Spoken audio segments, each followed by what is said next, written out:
யாழ்ப்பாணம் தென்மராட்சி மட்டுவில் பகுதியில் உள்ள வீடொன்றில் உள்ள நேற்று வியாழக்கிழமை இரவு 10 மணியளவில் நாகப்பாம்பு ஒன்று உள்நுழைந்துள்ளது. இதன்போது வீட்டில் இருந்தவர்கள் அச்சமடைந்துள்ளனர். இதனை அடுத்து அண்மைய வீட்டில் வசிப்பவரை அழைத்து குறித்த பாம்பை பிடித்து வெளியேற்றியுள்ளனர். இந்த நாகப்பாம்பின் உடற்தோற்றமானது சாதாரண நாகப்பாம்பினை விட சற்று வித்தியாசமாக காணப்பட்டதாக குறித்த வீட்டில் உள்ளவர்கள் தெரிவித்தனர்.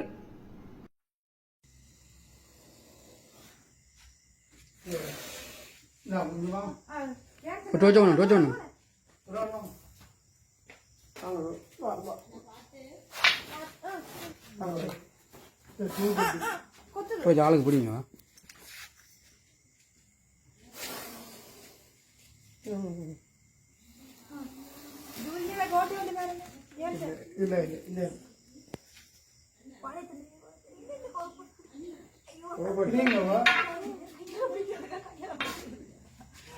வீடியோ பிடிக்க அப்படிங்க வீடியோ கட்டு